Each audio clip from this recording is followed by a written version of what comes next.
Yo, what is up, everybody? It's your favorite narrator here for the first time with a story. Grab a snack, kick back, and let's dive in. This first story I'm going to talk about here on the channel is a personal story.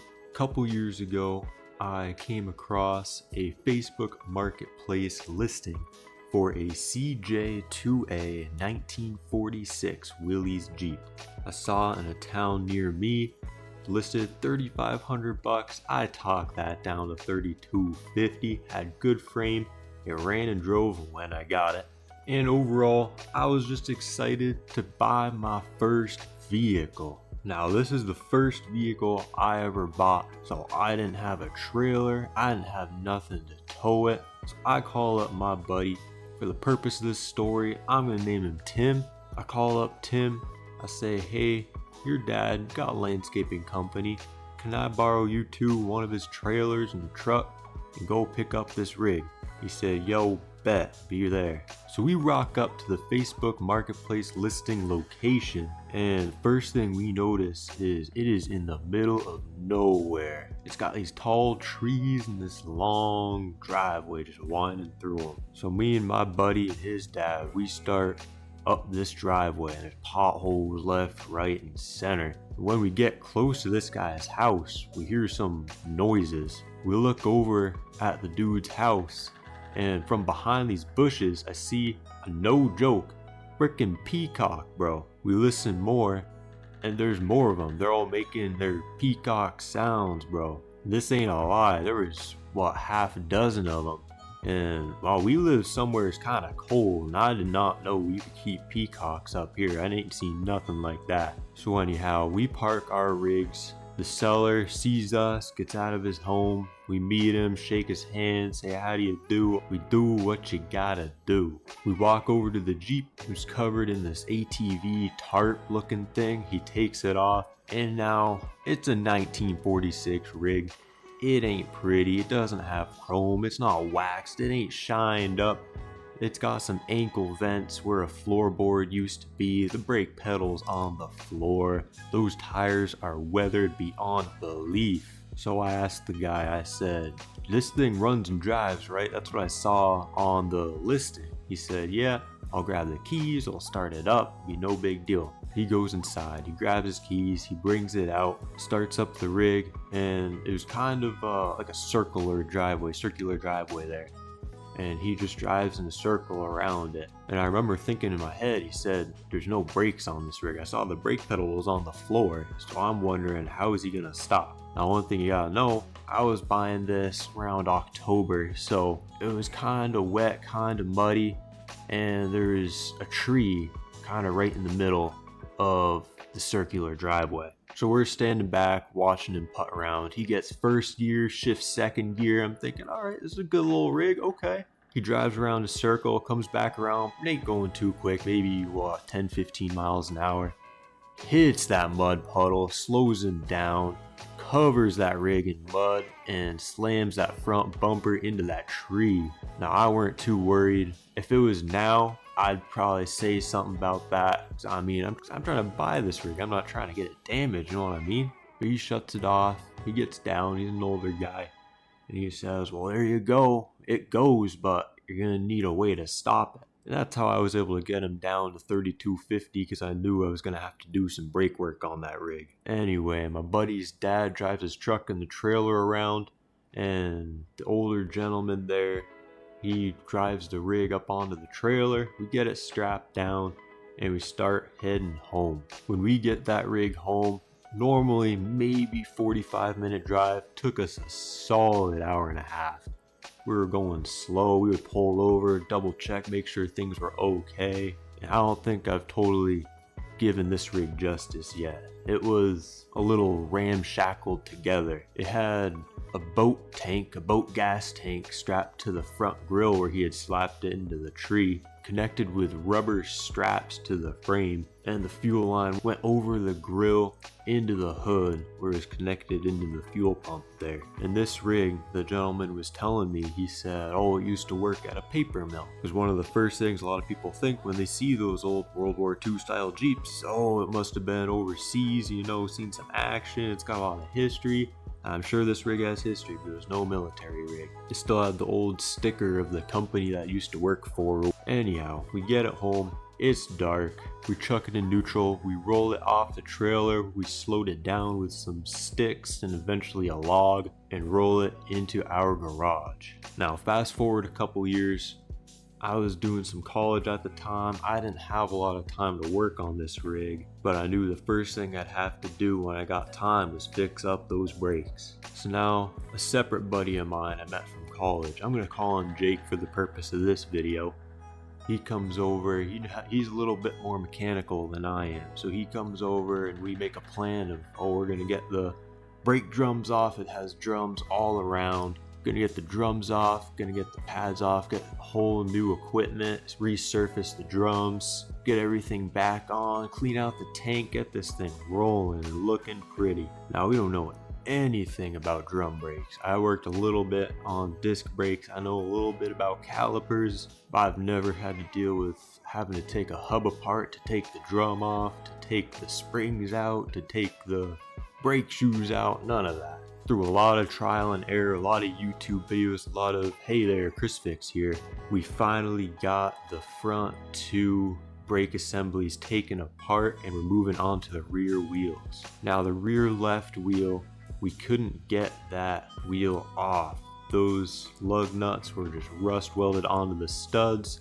So I got them soaking in some WD-40 and we decided to check out that rear right side. We got that rear right side wheel off. We take the axle, we take the hubcap off and the axle nut off. We learned, hey, we can free spin the wheel, so I know I don't have to back off the brake shoes much. And we figured we're probably gonna have to use some percussive force to really, you know, get this thing off. So we banged it up a little bit with a dead weight hammer and we just tried to shimmy this thing off, but it is not budging.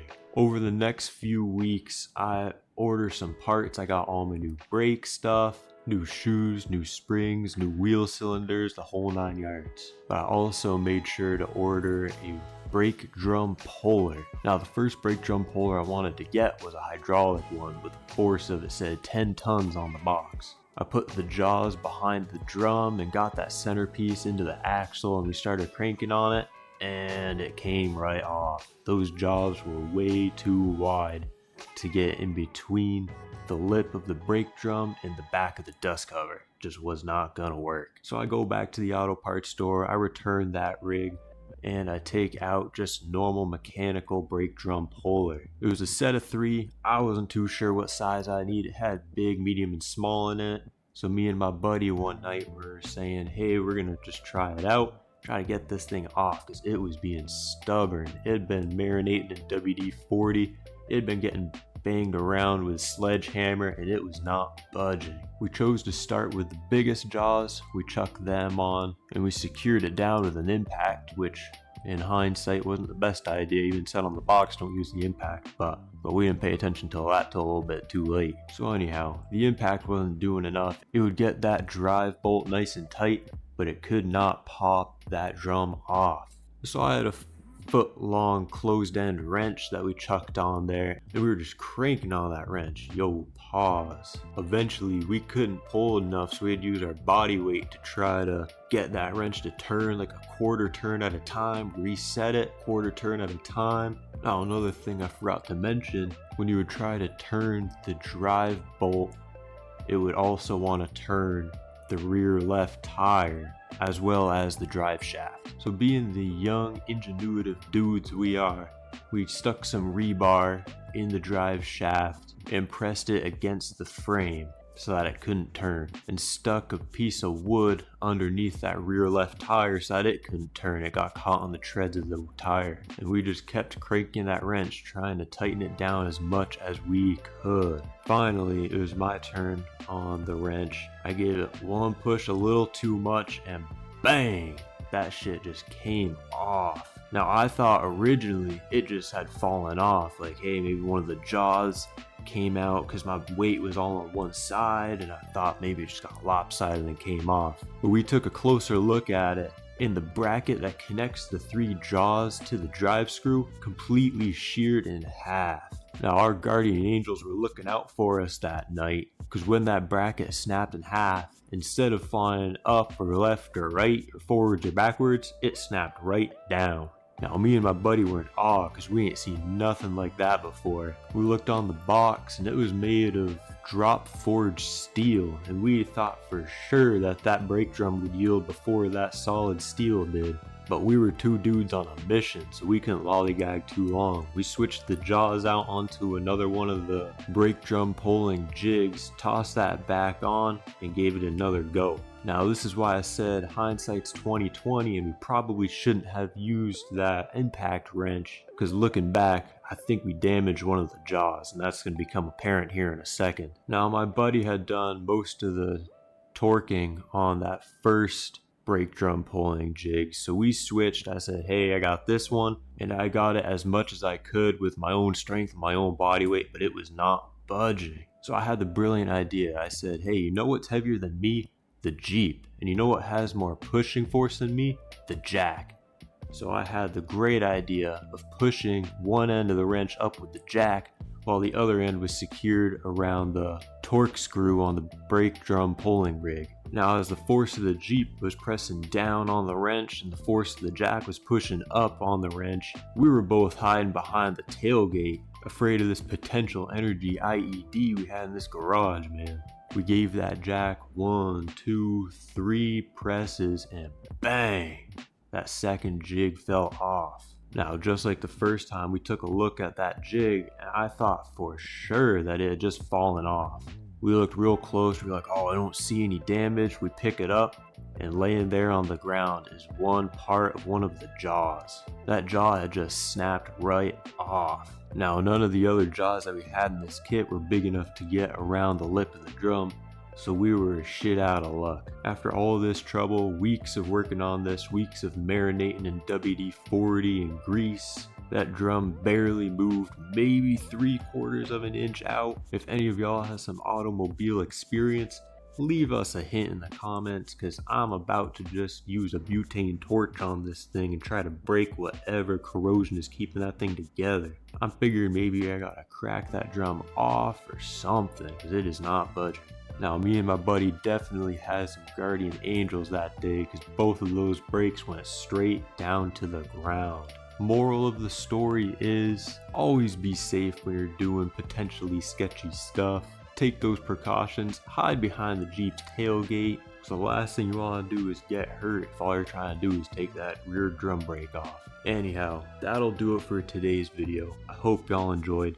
If you did, remember to press the like button, comment a story of your own from this week that stuck out to you, and subscribe to the channel. We're gonna be out here posting every week. I'm gonna be announcing comments of the day, so make sure to leave those comments and you'll be pinned and shout out in the next video. If you want to listen to these without video while you're doing chores or driving to work, these stories will go up on Spotify under Story Snaps with Arrow, link down in the description. Remember guys, life is a story and you are the author. I'll catch y'all later.